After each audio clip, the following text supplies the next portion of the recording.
episode of the Sas Schwartz podcast, where we discuss all things related to contemporary art. Tonight we're going to be talking about my blister pack paintings, and that's just like a phrase that I use, and it relates to these textured kind of paintings that I work with. And I know we're doing something very visual, but many people are just listening to the podcast, so I'm going to try to make it verbal and visual, because I'm a visual oriented person. Okay, cool. So yeah, if you can see what I'm doing here, and that's just like a little grouping, a collection of pieces that I'm working with. And if you can see, there's like characteristic things about it. They all have black frames. They're the same size. They have what you call it, they share the same palette, which is like what you call it, primary colors. And okay, so they all share a similar vocabulary, right? And I get really into materials, and one way of getting into work is like, you know, as an artist with a studio practice, generally people love to paint, they love to sculpt, they love to get their hands in the clay, they love to do whatever, and it's a physical process, okay? It's not generated beyond them, and it's exploratory. That is my interest in art. It's about curiosity, it's about discovery, and following your nose, like what this famous trapper guy said in Africa, like, I don't know where I'm going, but I know exactly how to get there. Perfectly fits like what you call a 20th century like abstract expressionist process-oriented mentality, right? You're following your nose, you're following your intuition. The subconscious, unconscious is everything. In those days, like it was all about like Freud and discovering things that are unspoken and whatever. And before they were beneath notice. So like, yeah, time to address that. So like abstract expressionism, process art, even earlier than that, and Cubist stuff, like it really got into tapping into the unconscious, right? Okay, so this again like shares something with that, because in some ways like my work looks really clean and tight, but it's like not.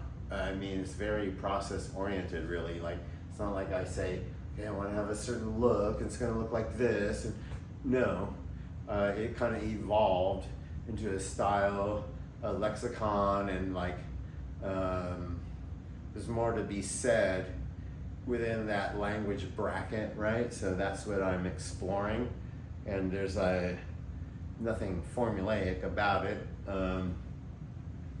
right?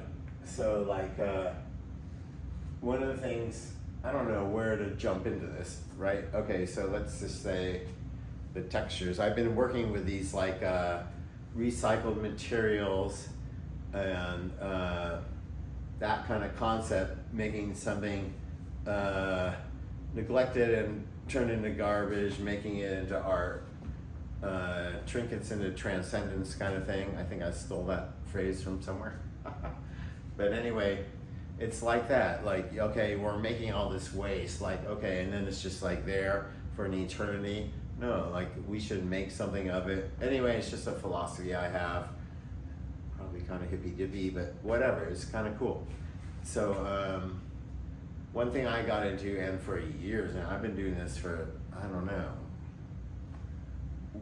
like 20 years, more than 20 years, like taking these plastic things that, like, what do you call it? They're called blister packs, and tools, gum, medicine, what you call it, like allergy pills, any kind of pills, everything, medicine, toys, like our whole sold world is shown to us in these blister packs and this plastic casing. That's to prevent robbery, at the same time showcase what it's trying to sell, right? And so like I'm taking that, okay, so once you buy the thing and it's done its work, you throw it away. But I think, God, an artist once upon a time probably designed this fucking thing to shape around this toolbox or the screwdriver, hammer, whatever the fuck it is. And also, like, now I'm sure it's generated in some 3D rendering kind of thing, but it still has like this kind of feeling like, wow, like this is considered and it's here to showcase something, to reveal. It's very much like architecture, and at the same time to be discarded immediately. And I thought, oh my God, what a rich vocabulary to work with, right? So I've been collecting these things forever, and I started like assembling them in these weird collage like shapes and what have you, and configurations, whatever. And to me, they always convey like this kind of urban sort of architecture, or built kind of community thing, and it totally makes sense. Like, we live within our products that we make, and we're all here to sell everything, right? Like, everybody sells something, or you cannot keep the lights on. And it's a weird concept, but it's called capitalism, and like, no one criticizes anyone about it because, of course, we have to keep the lights on, right? So I think it's fascinating how this kind of thing evolved. The blister packs, I have some over here. Well, just to quickly show you, you know, they can just be anything, like, whoa, toothbrush containers, or like gum. Gum is great. I don't know what the heck that thing is, some tool from Home Depot, blah, blah, blah. Okay, I think you get the idea. This kind of thing, whatever the heck, a scissor. So anyway, they're all like shaped and designed is the thing. They all have their own architecture, their own structure, their own tensile strength, right? Like, resists crunching, and then at the same time, like, reveals the product is trying to show. It's fucking genius. So like, as an art tool, as opposed to like some paint or clay or glaze or whatever, you know, why not this as a tool? And guess what? The first freaking collage was the first recycling for real, right? And that was Picasso and Braque. Crop a little newspaper, a little whatever you call it, napkin at their fucking cafe, slap it onto a painting, boom, like that thing's not discarded any longer. Now it's a piece of art. It's worth a fortune, but that's another story. But anyway, conceptually, it's the first recycling, 100%, no question about it, right? And so I don't know, this is inheriting that tradition like in a massive way, but I love the architecture of these little plastic things. And I also think, so when you start arranging them into sequences like I do, blah, blah, blah, whatever, you know, it creates like, to me it looks like this could be like an overview of a World's Fair somewhere in New York or whatever. It looks like architectural planning. And I'll show more of these and everything, but so that's one aspect of my work, like repurposing like older stuff, making it new again, and giving it a life. Like, a life is the whole huge thing about art, of course. Like, each of my pieces, I want to generate its own like resonant frequency, like it means something beyond me, beyond like, it's just like, okay, you feel something there. It's like this thing giving something, right? It's not just some like a fucking flat poster on the wall. Okay, so anyway, you can see these sequences of blister packs, blah, blah, blah. That's an element of my work. I guess I'm breaking it down to like illustrate like what my work's about. I don't know. I'm doing all this because I thought like once upon a time, like, wow, what a great medium. Like, man, you can talk to people, and like, I don't know, my daughters, my their children like can understand, like, oh, look at your kooky grandfather, whatever, he like blah, blah, blah, said this or that, and other artists and stuff. And it's also about like owning your own content. Like, I had this great fucking thing going on Instagram, gazillion followers, blah, blah, blah. It was hacked, disappeared overnight. I'm like, wow, I did all that for them. They made it, it took me like forever to make it. And like, what do I have to show for it? Zero. So this kind of thing, I have something, right? There's a legacy, and I thought, wouldn't it have been cool if this technology existed and like we could hear Van Gogh going off in his own words, like about whatever, just talking shit, you know? That would be amazing. Monet, Manet, any of these guys, African art, I don't care who it is, like I loved it. And so I thought, wow, what a great tool. And you know, I know these guys and they wrote stuff and whatever, but it's not the same thing as seeing and feeling a personality and in the frame of mind that they were in at that given moment, which I'm in obviously a loopy kind of frame of mind. So like, that's why I'm doing this thing. So like, you know what I mean? Like what a fucking, I don't know, asset, like whatever. So I'm going beyond myself. So, okay, another element, if I'm breaking it down, is like, yeah, you see primary colors and like, I don't know, to me, primary colors are like a shorthand for like every color, right? Because within the three, plus black and white, of course, you can make every color in the universe.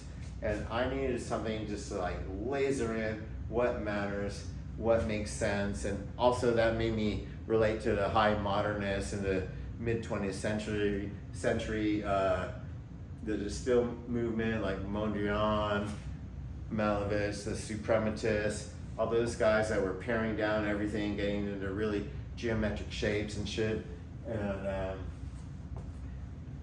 And their whole philosophy about it too. And to me, in my personal life, it related to like color therapy. And I was thinking like, well, okay, you're really blue and gloomy. You're in like this shit storm of a dumpster fire fucking life. What makes you feel good? What's gonna make you get up? And so I think of like sunflowers, sunshine, blah, blah, blah, yellow. Yellow, pared down everything, just yellow. The essence of yellow really spoke to me. And I thought, okay, well, let's take that further. What else is like really elementary and substantive? Red, red, red, red just spoke to me. Blood, guts, love, passion, blah, blah, blah. And so like red, and so it just fell from there, like obviously blue or the cyan sort of family, more like chromium blue. But anyway, you know, that substantiated all the blues and that whole mood and everything associated with blue and blues and whatever. Okay, so like you take those three, it's a shorthand for every color. And I just love that. I needed something paring down to essentials, right? I had to get a grip on reality in this world since 2020. The whole culture has been nothing but uncertainty. Personally, it's been nothing but uncertainty. And I needed some motherfucking certainty, right? So like one thing that always gave me solace was the process of making art. I don't care if it's conceptual or process-oriented or whatever your orientation is, just making art was incredibly satisfactory, which is also my argument against AI. But anyway, this is why I did all this, and this is why the primary colors really spoke to me in a fundamental way. And then that obviously aligned me with like, Mondrian and all those guys that are, dialed in completely. But okay, so you can riff on that, you can play with that. And also it's like a co-conspirator, or it's like, okay, I got this, I'm gonna take it from here, and anyway, I don't give a fuck if they came before or not, because I'm gonna do it anyway. And so that like feels really good, because like, yeah, okay, they could lead the way, I can carry the torch, or like, fuck it, I don't care, I'm doing it. And, but you do learn from I am standing on the shoulders of history. Yes, I love it, I admit it, it's fabulous, and fan-fucking-tastic artist. But anyway, so that has a lot to do with the color therapy. Like, I just thought, like, in the palette, I need to pare it down, I need to have it speak into me. But also, from the artist's perspective, it's always like a white ground with these objects upon it, because I've broken up the plane a million different ways, and it doesn't work the fucking same way whatsoever. I guess that's a more formalist-like approach, but I don't know. Artists out there can kind of get what I'm talking about. But so like, yeah, it's definitely like background with an object on top of it, right? Even though they're geometric abstractions and whatever. So very cool, whatever. Okay, so those are the components of my work. And, but I have to say, okay, all that is like, I'm describing like, you know, the elements, the mechanics of like making a piece of art, but in the end, I want to convey something. I want people to feel something. I want them to feel a great mood. I want them to feel, what do you call it? Like having a respite, a little meditation from the chaos of the craziness of life and everything. And that is really a motivation for me. Like, you know, when I'm looking at this, if I'm looking at some great piece of art anywhere, a Vermeer, you know, whatever your special moment is with a piece of art, it's just sublime, right? It's next level.